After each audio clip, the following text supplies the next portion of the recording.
Hi. Today's topic is global warming. What else could we talk about today when it's 5 degrees around the country? What's going on? Is there global warming or isn't there? The EPA assumes there is, and it is recasting the regulations for the entire American economy in the shadow of global warming. No more coal-fired plants. Existing coal-fired plants have to put on all sorts of equipment which will price utilities so high. They're even moving to ban wood stoves. But what's going on? Look at the weather. And by the way, my speech may be a little slurred as it was yesterday. Hope it won't be tomorrow, but I had some oral surgery and I'm in the process of recovering from it. Hope you can understand me. So what's going on? Well, the answer is that about 30 years ago, 30 or 40 years ago, the climate scientists predicted a gradual long-term increase in global climate temperatures, such as routinely occurs on a kind of cyclical basis throughout history. But the problem was that they said that because of man-made greenhouse gases, this trend was likely to be somewhat sharper.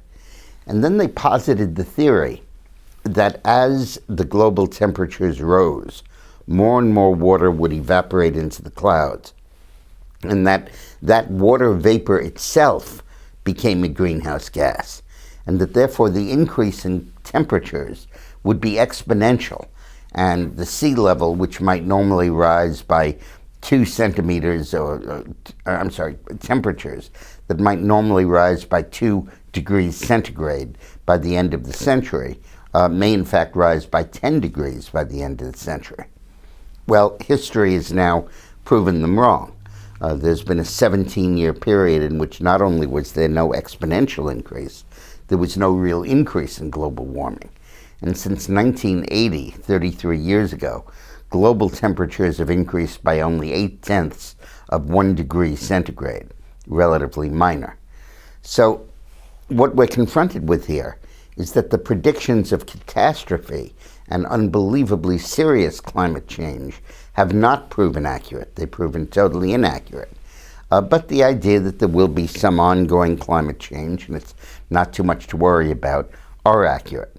About 7 years ago, Al Gore actually predicted that there was a 75% chance that during some summer months, the ice cap would totally disappear from the Arctic. Now, instead, it's increased by 29% year over year from last year to this year and is one of its thickest in memory. So, and of course, you see what the temperatures are outside. The environmentalists are trying to regroup and say that the issue is aberrant climate and storms, not warming, and the issue is crazy temperature swings, not increased temperatures. But they're kind of scrambling to create a crisis where the crisis they originally predicted doesn't exist. Why are they so anxious to make global warming stick as an issue? It's not just for the votes, and it's not just because they're idealists. It's because they see this as a path toward global governance. They see the need for every country to subordinate its own economy to global climate regulations as a way of regulating business and industry in every country in the world, and ultimately creating global governance. Now, the United States is going along with this hook, line, and sinker, but China's not. China refuses to rein in its emissions. And as a result, in the last 5 years, China has increased its emissions of greenhouse gases so much that they equal the total emissions of the United States in any given year. So even if we eliminated our emissions entirely, emitted zero, in 5 years, China's increase of emissions would take up the slack. So the idea of dealing with climate change and turning our whole economy upside down to deal with it is just absurd.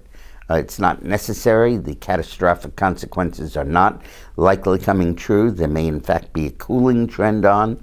And even if we jump through hoops, China's not doing it, and it's the same atmosphere and the same Earth. What is necessary is certain minimal, basic common sense measures. It's a very good idea to replace coal with natural gas in our power generation. It's a very good idea to move toward renewables, but very good idea to increase auto efficiency standards, but not enough to cause total dislocation and make this the sine qua non, the fundamental goal, the end product of all of our public policy like they're trying to do. Thanks a lot for watching.